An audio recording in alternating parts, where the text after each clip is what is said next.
Okay, so let's set the scene. It's 1945 on the foggy, isolated island of Jersey. We're focused on this massive, eerie mansion where a woman named Grace lives with her 2 kids. She's just trying to get by, waiting for her husband to come back from the war. But, as you can probably guess, this is way more than just a historical drama. It's a psychological labyrinth. This right here is the central question of our whole deep dive today. It's a question that completely flips the ghost story genre on its head. We're not just watching a poor family get terrorized by spirits. No, we're going to explore what happens when a family doesn't even realize they're the ones doing the haunting. So you know what? Let's just put the big twist right on the table from the get-go. Grace and her kids, they're ghosts. I know, big spoiler, but if we establish this right now, we can actually go back and see how every weird rule, every creak in the floorboards, every whispered fear, it's all a clue pointing to their real situation. To really understand what's going on in this house, we first have to meet the family. Or, I guess, the spirits who are convinced they're still among the living. So here's our cast. At the center of it all is Grace, this intensely religious mother who is trying desperately to keep everything under control. Then you have Anne, the older daughter. She's our little window into the truth, always pushing back and claiming to see things her mom denies. Nicholas, the younger son, he basically represents all their shared anxiety. And then there's Charles, the missing husband. His absence is this huge void that really sets this whole tragedy in motion. Now, you know, every good ghost story has its own set of rules. In this one, the family thinks the rules are there to protect them. The crazy part? Those rules are actually the bars of their own supernatural prison. This is where you see the deep, tragic irony of the story. Grace thinks she's just being a really careful mom, protecting her kids from a rare disease and keeping the house secure. But in reality, every single rule she enforces is just her subconscious trying to keep the living world out, to maintain her delusion. The locked doors aren't to stop people from getting in, they're to keep her family trapped inside their own ghost story. Listen to how she explains it. She's created this perfectly logical medical reason for a completely supernatural problem. The truth is, they can't be in the light because they're spirits. They're creatures of shadow now. But in her mind, it's just a terrible illness. It's the only explanation her brain will accept because the alternative is just unthinkable. And that's the thing. The truth was there the whole time, just hidden right in front of them. So let's start digging into the clues that Grace, and honestly, most of us watching for the first time, totally missed. Okay, this is the first major red flag.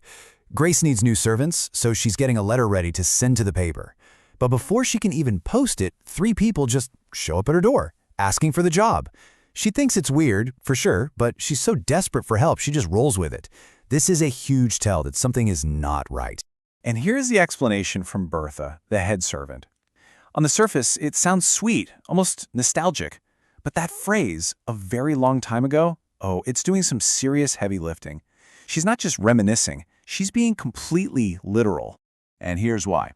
The new servants, Bertha, Lydia, and Edmund, are also ghosts. They died of tuberculosis in that very same house over 50 years ago. They didn't just show up looking for a job, they returned because they sensed a new group of spirits had moved in and needed, a little guidance, even if they didn't know it yet. All right, next clue, the so-called intruders. Anne, being more open to what's really happening, keeps telling her mom that there's another family in the house, especially a boy named Victor. Grace just dismisses it as childhood imagination, a way of coping. But Anne is literally describing the living family that has just moved in. Victor isn't a ghost. He's a real kid who can see them. Oh man, this moment is so chilling. Grace finds this old, dusty photo album, and she's just confused by what she's seeing. To her, it looks like all the people in the photos are just sleeping, but the reality is so much darker. What she's actually looking at is a Book of the Dead. This was a real thing in the Victorian era, a practice called post-mortem photography. They weren't being morbid, it was often the only picture a family would have of a loved one. And when Bertha explains that these people aren't sleeping, you can physically see the first major crack form in Grace's reality. She's looking at pictures of the dead, including the 3 servants standing right beside her. So all of these clues just keep piling up, building towards this explosive climax, where Grace can't hide from the truth anymore. Her world and the world of the living are about to collide in the most terrifying way. This scene is just brilliant because it shows two completely different realities happening in the exact same room at the exact same time. The living family, freaked out by the haunting, has hired a psychic. From their point of view, the medium is channeling the spirit of a little girl named Anne. But from Grace's perspective, a terrifying old woman has taken over her daughter's body. She attacks to save her child, but to the living people, it just looks like the table is shaking and papers are flying everywhere. And then, speaking through that medium, Anne's spirit finally reveals what really happened on that night. The night the last servants ran away, the night their lives, or rather their afterlives, began. And here it is, the absolute tragedy at the heart of it all. You have to remember the time. It's 1945. Grace is drowning in grief for a husband she's sure is dead, and she is absolutely crushed by the loneliness of that huge, empty house.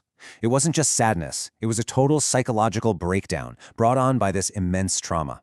And in one horrible final moment of despair, she smothered her children, and then, realizing what she'd done, she took her own life.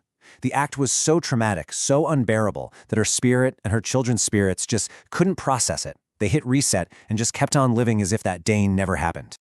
And that's when it all clicks into place. The final, awful truth. The intruders, the noises, the others that they were so afraid of this whole time. It was the living. Grace and her children were the haunting all along. So after a truth bomb like that, where do they even go from there? Now that they know what they are, they have to figure out a whole new way to exist. And this is where Bertha, who has sort of been their ghostly guide this whole time, offers them this advice. It's a call for acceptance, really. The haunting was never meant to be malicious, it was just born from their own confusion. But now that they know, there's a new path forward, coexistence. And just like that, the rules of the house totally change. The denial is gone. The living family, who are understandably freaked out by the whole seance thing, packs up and leaves. The house now truly belongs to its ghostly residents. The darkness is no longer a symptom of an illness, it's just who they are. They are finally self-aware. And this all leaves us with one last big question. Now that the denial is gone and the truth is out, what is this house to them? Is it still a prison, a place where they are trapped by their trauma? Or, by finally accepting their reality, have they managed to reclaim it as their own eternal home? The story doesn't give us an answer, leaving it up to us to decide what home really means.